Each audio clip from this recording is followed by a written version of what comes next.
Who here honestly has sat through an entire scroll of credits by choice? And not just because you want to see the post-credits scene in a Marvel film. Thought so. But some games really want you to stick around as all those names scroll past, and they came up with ingenious ways to keep our eyes on the screen. Here are some of the game end credits that went the extra mile so that we would actually watch them. Beware spoilers for the following.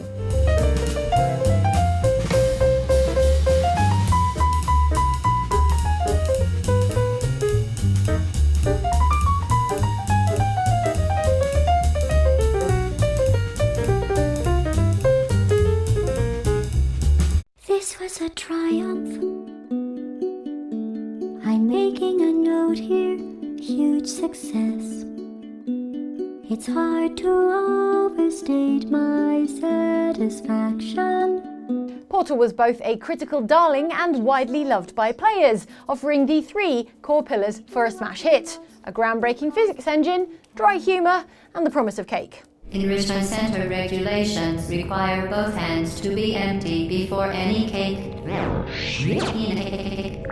Upon finishing the game, not only did you have the satisfaction of having completed an absolute classic and having been there for the birth of what would become the world's most overused game joke, but you were also rewarded with a resentment-filled ode to hate from your arch-enemy GLaDOS. Alongside all the names of those that worked on the game, GLaDOS would serenade you about how totally fine she is about you destroying her, and how science must continue for those that are still alive, which totally includes her. Oh no. Experiments to run, there is research to be done on the people who are still alive.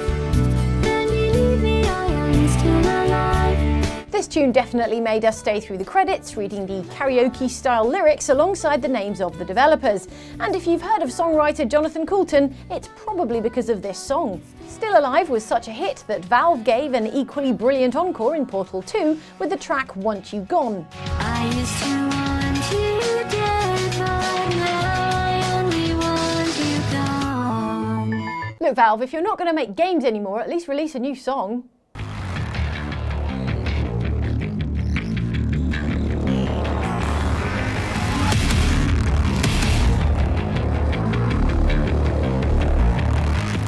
"2016's Doom is one of the only times it's acceptable to describe a game as visceral on account of all the literal viscera.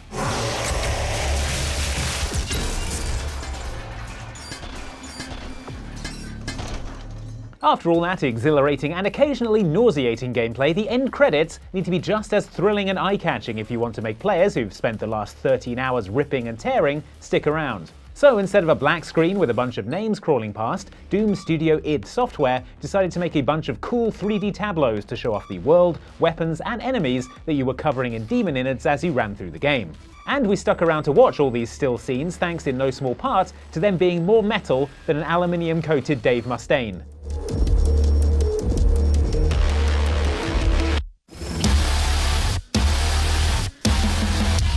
Plus, there were some nice touches in which the tableaus related to the people being credited. For example, when animators are credited, the tableaus move.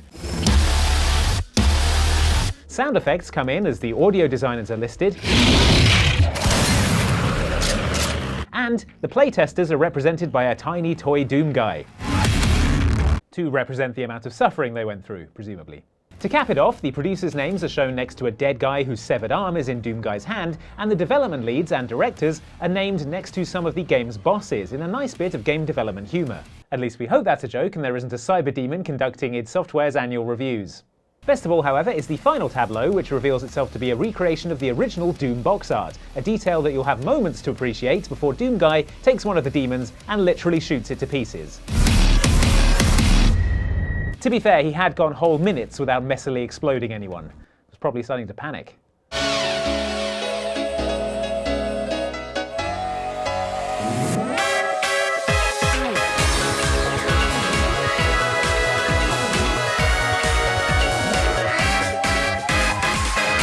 Bayonetta is a game that pulls out all the stops, and you into hell if you die. Better luck next time. So it's fitting that even the end credits are extra, putting the witch in bewitching. First, all seems normal, with names popping up to some funky music, until suddenly you're back in control of the Umbran Witch, fighting Jean behind a list of designers. And if you're too busy boogieing along to the absolute tune to notice that you're back in control, a swift kick from Jean will snap you out of it. Oh wait, sorry Bayo. In total, there are 3 fights as the credits scroll, keeping you on your toes as you watch out for each of them, especially if you're susceptible to the catchy tune. God, it's so hard to fight the enemies when you're also trying to fight the funk! You might think those ludicrous scraps were already after-party enough, but brace yourself because next, Bayonetta does a sultry dance to a smooth jazz version of Fly Me to the Moon, which is classy AF, even if it does bring more attention to how weirdly long her legs are. No wonder she wears clothes made out of her own hair. It must be impossible to find trousers that fit. After those credits, the game rewards you with a fabulous scrolling vista of all the characters and beasts you met along the way. Plus, you're treated to a full-blown dance number with Bayo, featuring witches, angels and her bestie Jean on the wing of a plane, because Bayonetta.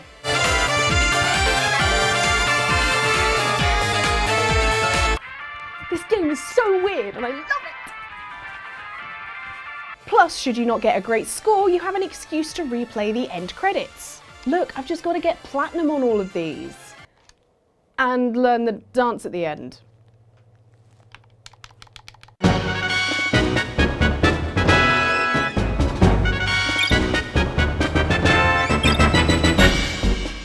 The first Smash Bros game let you watch Donkey Kong fight Kirby to the death, so if you thought the end credits were going to be normal, that's on you.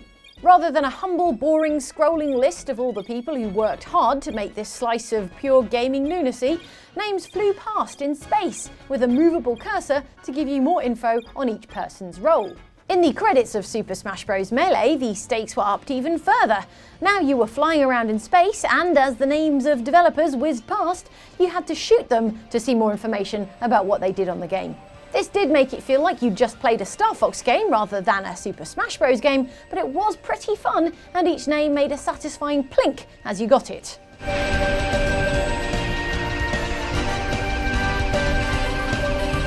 At the end, you were awarded a score out of a possible total of 190, and playing the credits 3 million times so you could get full marks really made sure to burn those people's names into your retinas forever, as well as all the hard work they did. For instance, we now know that one Shigeru Miyamoto was the producer, did character design for Mario, Luigi, Link and Donkey Kong, and the producer and director of the original games. Oh wait, I feel like I should have known that already.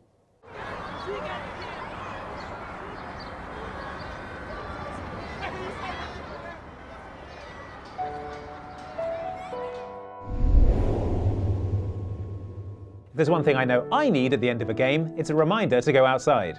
Even if I've spent the preceding however many hours in a virtual outside such as the one simulated by PlayStation 3 game Flower.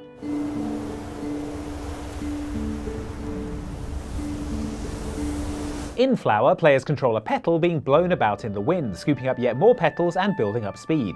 Think Snake, but you can't crash into yourself and the graphics are slightly better. To make sure you stuck around for the credits and didn't leg it to your nearest meadow for some fresh air as soon as you'd finished, Flower turned those credits into an extra level of the game. Here you'd sweep along, picking up petals that had the names of those who worked on the game or helped the team. The game would slow down as you zoomed in on the flowers you passed over, allowing you to focus on the names before they were carried away. However, it's a large team, and upon collecting planning coordinator Sean Leach, you get a more traditional looking credit scroll over the glowing fields. Sorry everyone after Sean Leach. Still, guess I can go outside now. Oh my god, there are bugs out here! What's this hot light on my face? Ah, is that a tree? Are they always that big?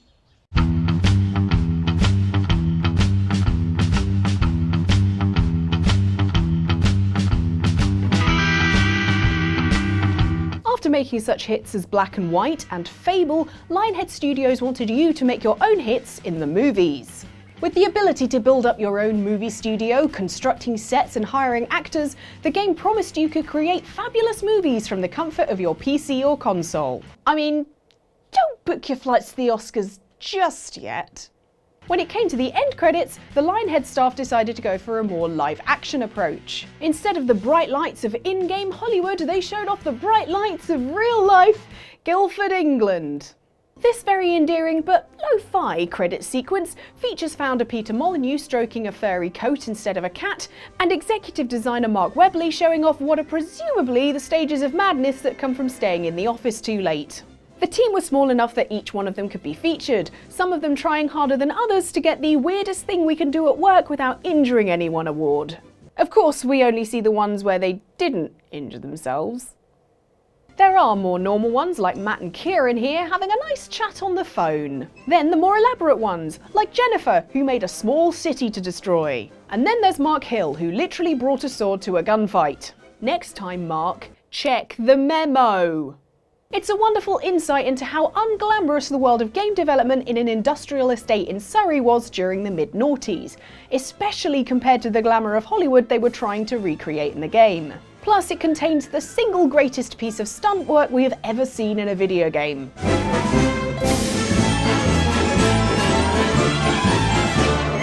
Well, looks like we're going to have to cut the budget for Fable 2.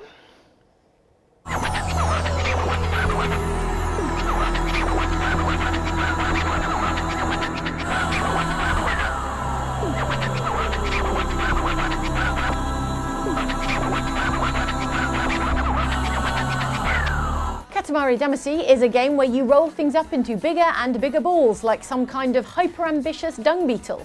After building up larger and larger spherical collections throughout the adventure, eventually rolling up an entire collection of islands to make a moon, it seems like you've met your limit. That is, until the credits roll. Upon reaching the end of the game, as the developer names pass by, it's up to you to roll up every single country on the planet onto the moon you created in a beautiful metaphor for global unity. And the game rules still apply, with you unable to pick up larger countries like Australia without picking up some smaller sized countries like New Zealand first. Or England, incorrectly represented here by the Union flag of the United Kingdom of England, but also Scotland, Wales and Northern Ireland. That's it, cancel the global unity. Alongside collecting countries, you're also being serenaded with a beautiful rock ballad about rolling everything into a big sphere of love.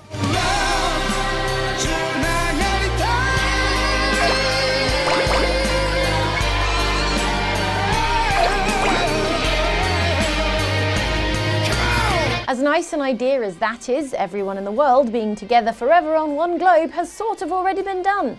It's called Earth, we live on it already, and it includes luxuries such as oceans.